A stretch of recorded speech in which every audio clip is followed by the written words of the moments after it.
time for the Rick Smith Show. Now, here is the voice of the working class, Rick Smith.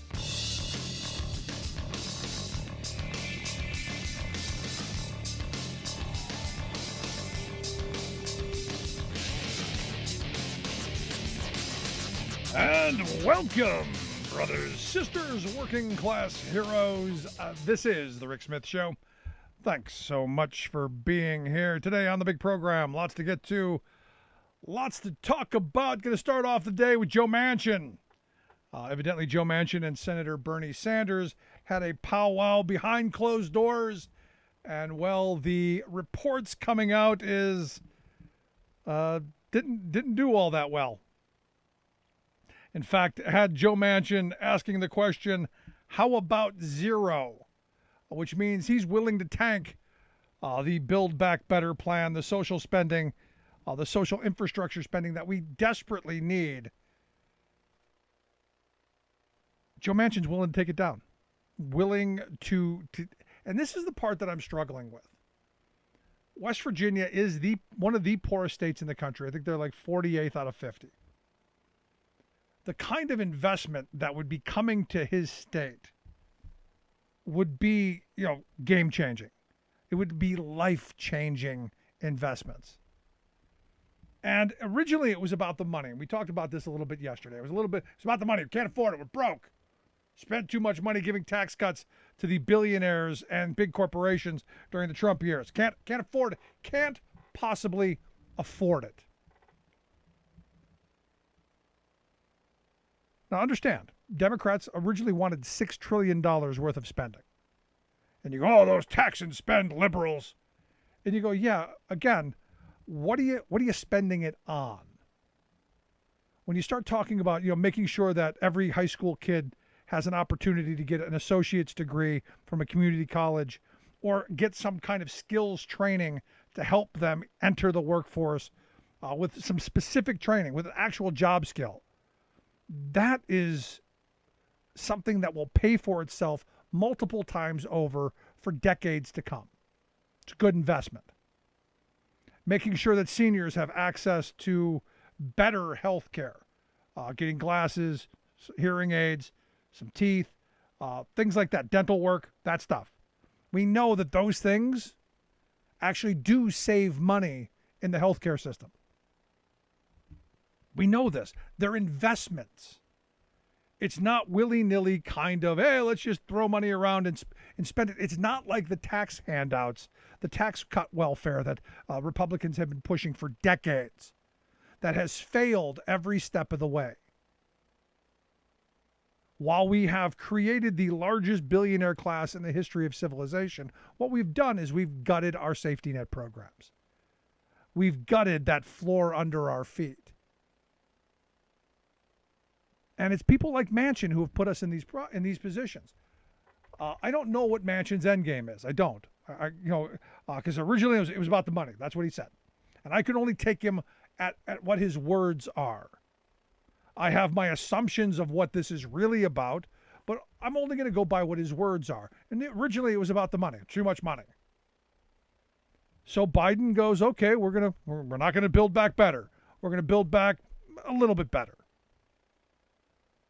And he's dropped it down from originally $6 trillion to $3.5 trillion, then down to $2 trillion. So we're significant marching backwards.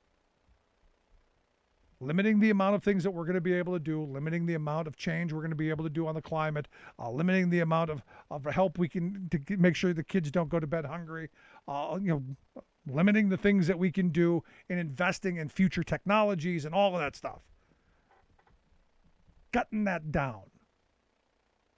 Just so Joe Manchin can be appeased. Then he comes out, well, nope, this anything on the climate change stuff that hurts coal, can't do that. There are 11,000 jobs in West Virginia at this point. We're not talking about an industry as it was at one point with hundreds of thousands of people. We're talking about 11,000. I'm not a really good mathematician, but I gotta imagine the kind of investment that would come into West Virginia from a big, bold, chunky kind of investment plan would create much more than 11,000 jobs to take those skilled workers in the coal mining industry and use their skills in a different way. I gotta imagine that it would be a much better investment. Now, there are those who are saying, well, he's doing it all because he's bought and paid for. It's all about the money. He gets money from the coal industry. His kid owns an energy company that he makes a significant sum from. And you can make those arguments. He's bought and paid for. Give him the patch on his NASCAR suit jacket. We know who owns it. You could go there. He also goes to this other direction of, outside of, the coal, is the slippery slope argument. Very much a Republican argument. We can't get people hooked on social programs. The old Reagan line, the hardest thing to kill is a social program. It's a government program. It never dies. Because the need doesn't go away. You don't have a program to end childhood poverty that's going to end in a year, 2, 5, 10. It is a constant struggle. It is a constant problem. But he makes this argument on the slippery slope that if we give these poor people too much, they're gonna expect it. It's kind of like the guy, I think it was from South Carolina. He was running for Congress about 10 years ago. He said, that's why Mama said you don't feed the stray dogs because they just go and they reproduce more stray dogs. So you let them starve to death is his message. And this is what Republicans have, seriously, this has been their position. While on one side of the equation, they're going, no, we can't have abortions. We can't teach about how women can protect themselves from getting pregnant by contraception. And we can't talk about any of that. Oh, no, that is bad. We can't do anything to change the situation that's going on other than abstinence-only education, which is a failure, and it's meant to be a failure.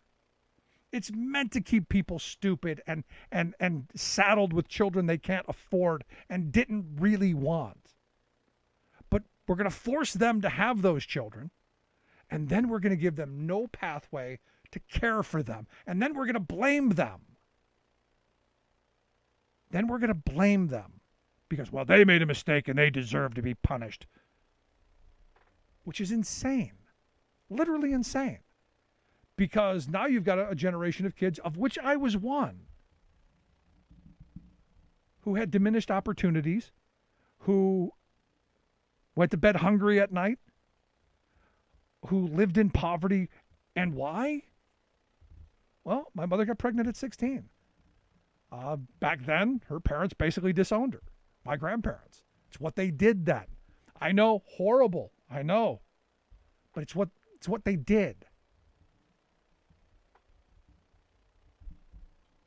And yet, they pointed at folks who needed help as somewhat less. And the reason that I believe in the politics that I believe in is because of the life I've led, as all of us. If it weren't for the handful of social programs of Johnson's Great Society, don't know where I would be.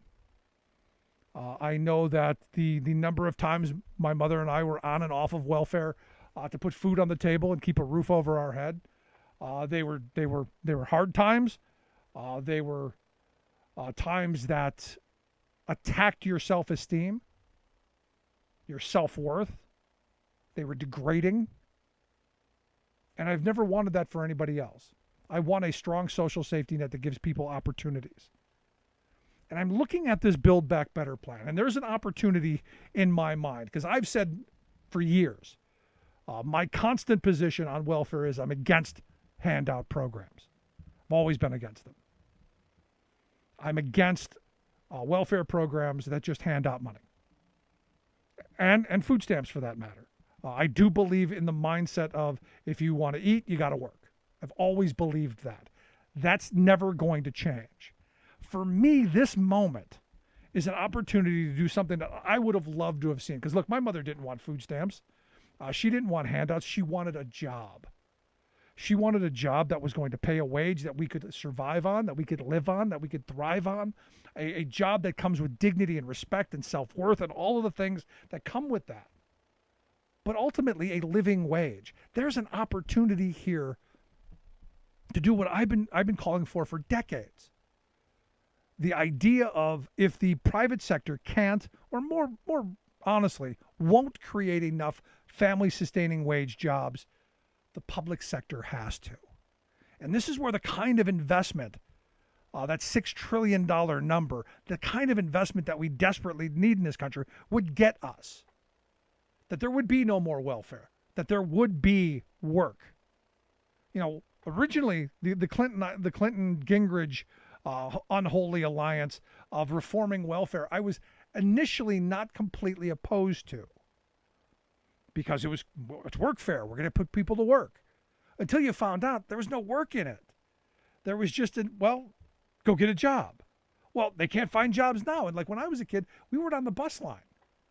So there was no way to get to a job. And of course, they put all those good jobs in industrial parks that you can't get to by design.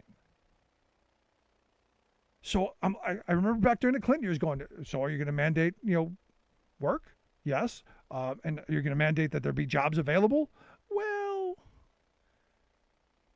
and that's when I turned against it. I think right now is an opportunity to say, look, we want to make sure that everybody who needs a job gets one. And we're going to pay a livable wage, one that people can be respected on. And this is where, Manchin's, we want to means test everything. No. This is where we make sure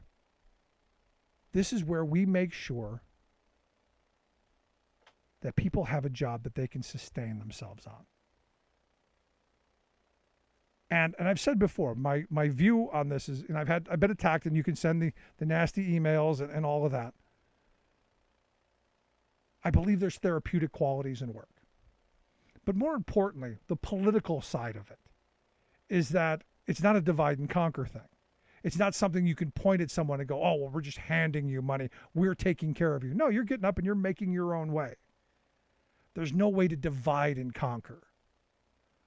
I always look for ways how do we unify people? How do we bring people together? How do we make these programs that we all say, ideologically, philosophically, we don't want hungry children. We don't want homeless veterans. We don't want granny to eat cat food. But when it comes down to the brass tacks, to actually do something policy-wise, somehow we get put in a position where, well, we can't do that. And we get the Joe Manchins of the world, who, for whatever his reasoning and rationale is, which we don't know, whether it is the amount of the money, where it is now this ideological fear of the welfare state,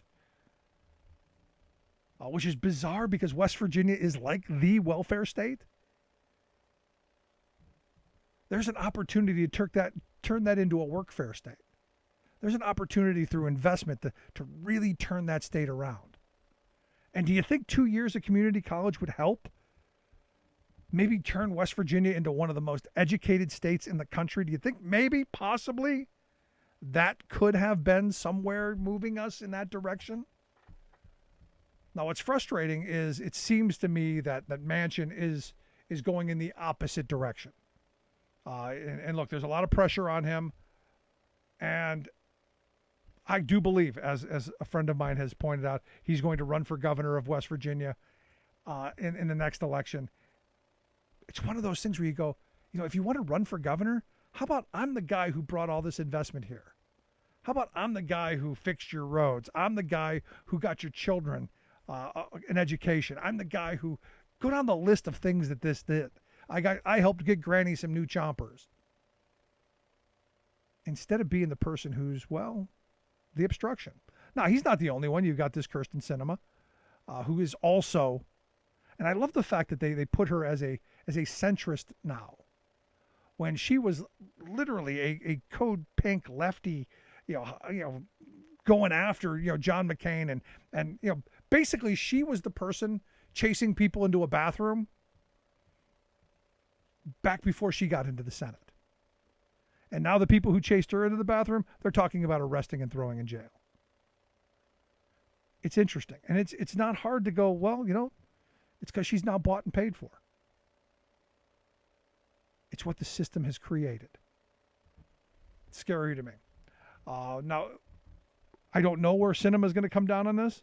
Evidently, Representative Richard Neal from Massachusetts evidently had a conversation with her. He's saying that he believes that she's ready to make a deal now, even though I've believed in what she has said is that nothing. She wants nothing. It'll be interesting. And I don't know how much of this is her staff and her advisors are leaving in a quick exit. I don't know how much of that plays into this. But for me, the reality is we desperately need the kind of investment that's in this plan. And more than what's in the now Build Back somewhat better plan. It comes back to you and me. It comes back to the things that are going to help our families. You know, I've had conversations with friends who have kids like mine, who are just about college age. They're getting there, and everyone's wondering, how am I going to pay for it? How are we going to make sure that the kids get what they need? Only to find that, now it's ripped out of the plan. Now it's not there. All because you got one guy. Now, there's talk that he's going to leave the Democratic Party, which could happen. If he caucuses with the Republicans, you then swing the Senate over towards Mitch McConnell, which you got to wonder how much he's playing the puppet master behind the scenes, how much he's throwing in this, and how much, again, the money is swaying this stuff, which again is why I've said we need major campaign finance reform laws. I would love to see publicly financed elections with total transparency. This is how much money you get. This is how much you get to spend. Let's see how you do with it. Let's see how thrifty you are in running a campaign. Not just running to a billionaire and say, hey, give me a truckload of money so I can do your bidding. But to actually, I don't know, run a decent campaign. Run the best widget. Who knows? Might actually work. We got lots of problems in this country, and all of them are being framed in a way that it's the working class's fault. All of it. And it's angering. This whole nobody wants to come to work narrative that's out there. No, nobody wants to go to work in crummy conditions for poverty wages. What industries are having the hardest time getting people? Well, the ones that pay the least wages, the ones that struggle the most for people to struggle to live on the wages that they earn. I think there's a message in that. I think there's an opportunity to maybe learn. Just my thoughts. I'd love to hear yours. You can email me, rick@thericksmithshow.com. Quick break. Right back. Stick around. Nothing more American than workers standing up, and the union gives a voice to win. On the Rick Smith Show.